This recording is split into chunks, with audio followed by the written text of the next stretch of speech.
Hey ladies and gentlemen, I'm Fabian Calvo, Fabian for Liberty. Check me out, fabianforliberty.com. And in this video, I want to break down the relationship between the Saudis, the neocons, and how that plays into the petrodollar in Syria.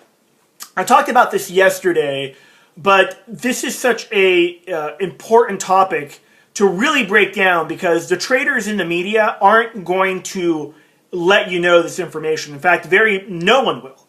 Certainly Congress will not. The president or the puppet of the New World Order isn't going to let you know.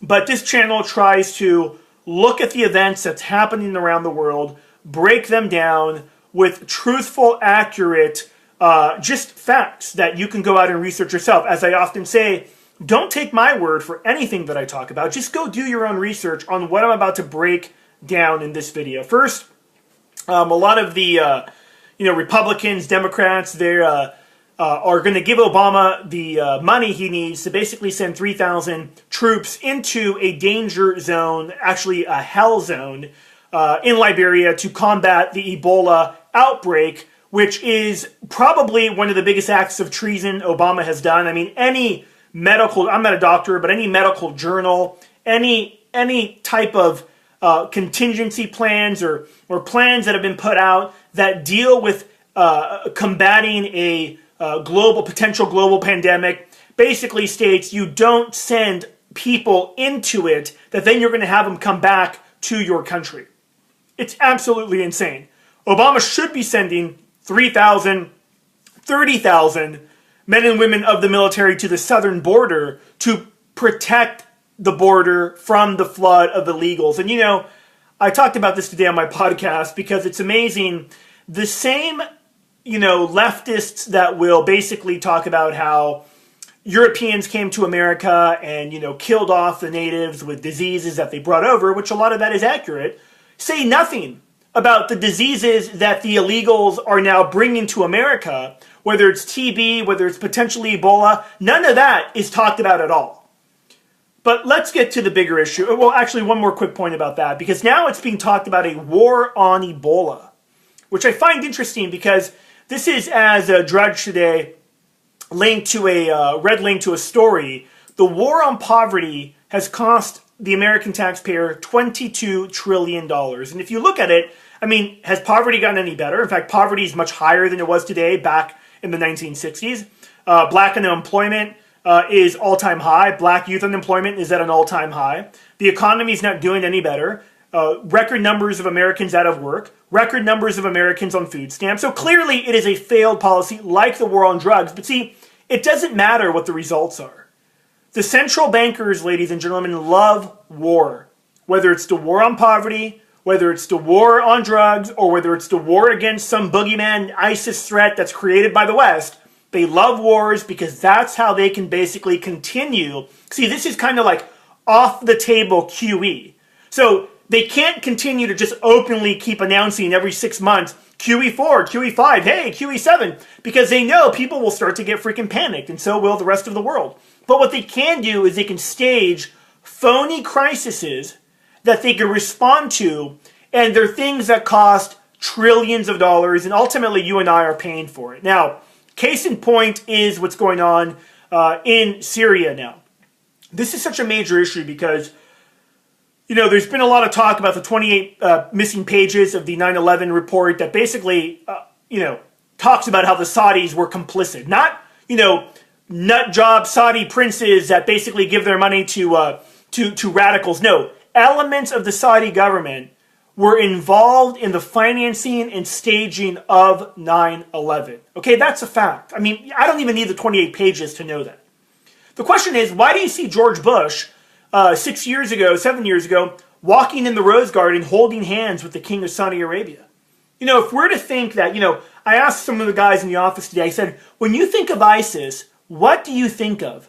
And almost all of them were like, oh, well, the beheadings, right? They've gotten all this notorious publicity for beheading these journalists on video. And I thought, and of course the John McCains, Lindsey Grahams, and all the other neocons, neo-economists, the radical leftists, all of them will say, well, we got to defeat ISIS, the beheadings. And sure enough, they behead a couple people on camera, and before you know it, the majority of Americans are like, let's go bomb ISIS. Let's do it.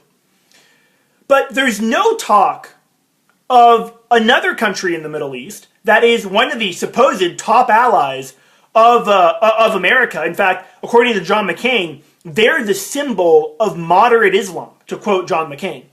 And that is the Kingdom of Saudi Arabia, ladies and gentlemen, who between 2007 and 2010 publicly beheaded over 345 people. Not to mention the good old public crucifixions and public stonings going on in the Saudi Arabia. How awesome is that? Because I thought, according to, again, John McCain, Marco Rubio, even Ted Cruz, they'll routinely come out and say, oh, well, we got to, Iran's the biggest threat. The Iranians kill gays. They basically stone women. Women have no rights. That's the same thing in Saudi Arabia. But where are all those chumps calling out the Saudis for their barbarism? A country ruled by Sharia law. If you're gay, they kill you. If you're a woman, you can't drive. They have grocery lines for women. So this is how insane this is. And the double standard, I think, is being recognized around the world. And the question begs, why do we, or not we, the criminal government, why is the criminal government and pretty much everybody in Congress, for the only person I've heard, and I'm starting to really have doubts about Rand Paul, talk about the Saudis and basically calling them out as, in essence, an enemy of the state for basically being behind 9/11, along with the co-conspirators in the United States, has been Rand Paul. Rand Paul has been the only one who's basically called it out, but nobody else has talked about the Saudis and what they've done and how they fund radical Islamists, how they basically were in bed with the 9/11 hijackers and staged 9/11, and basically how they're just as barbaric as the Islamic, Sunni, ISIS, Stone Age Islamists. No one talks about that. And again, the question begs, why is that? And that's because of the petrodollar. Now, if you've really done your homework, you know that America, I think the Saudis are maybe the fourth or fifth exporter to the United States, meaning we don't really get that much oil from the Saudis anyway. So, the average person will say that, and they'll be like, oh, well, why are we in bed with the Saudis? It really can't be about oil. We don't get that much oil from them. No, that's not the case. We actually have or again, the people that set this system up, they have a real alliance with the Saudis. And it doesn't matter if the Saudis are chopping people's heads off. It doesn't matter if they're crucifying Christians. It doesn't matter if they're funding radical Islamists around the world. It doesn't matter if they were involved in the 9/11 attacks. None of that matters. Because what matters to the New World Order, what matters to Obama's puppet master, what matters to the puppet masters of Congress and of the West, and the Western governments as well, is the propping up of the U.S. petrodollar. And the fact is that Saudi is one of the top producers of oil for OPEC, and OPEC sells its oil in U.S. dollars. Now, if that were to change, if the Saudis came out and basically said, hey, from now on, OPEC and in our country, we're going to basically start selling our oil in, whatever that, if Europe wants to buy some oil, we'll sell it to them in euro. If China wants to buy oil, we'll sell it to them in the, Chinese yuan. Which, by the way, the Chinese have become the Saudis' number one oil buyer of oil. Number one or number two, I think they're number one. And so it's not so much about we buy oil from them. It's that the Saudis are instrumental in the propping up of the petrodollar. And if they stop doing that, then we stop the military aid and the military protection of the Saudis. Now, Obama, the West, has funded ISIS. They're running wild.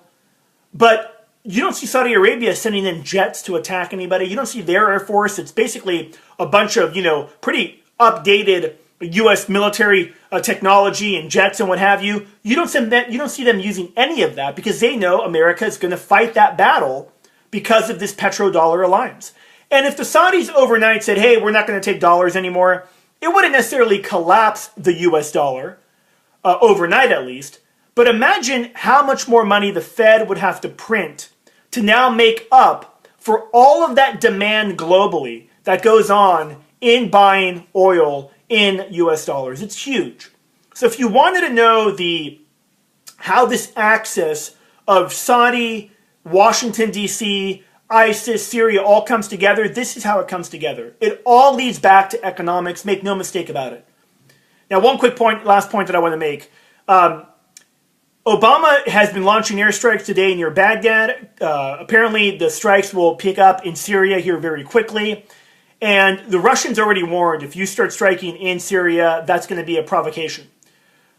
This is all about the Russians' ability to deter a nuclear attack on Russia. That's why they need that major port in Syria. They're not going to allow it to be taken away. The West has basically opened up a two-front war against the Russians. One in the Ukraine, now this new one in Syria that is a proxy war with Russia. Make no mistake about it. I told you they would use radicalized Muslims, push them up to the borders of China and Russia. That's what's happening right now, gang. And if Obama, which he will, starts dropping bombs in Syria, it has the potential to escalate very, very quickly and get completely out of control. I'm Fabian Calvo, Fabian for Liberty. Love to hear your feedback on this video. What are your thoughts? Am I wrong? Am I crazy? Or am I right on the money? Thanks for watching. I'm out.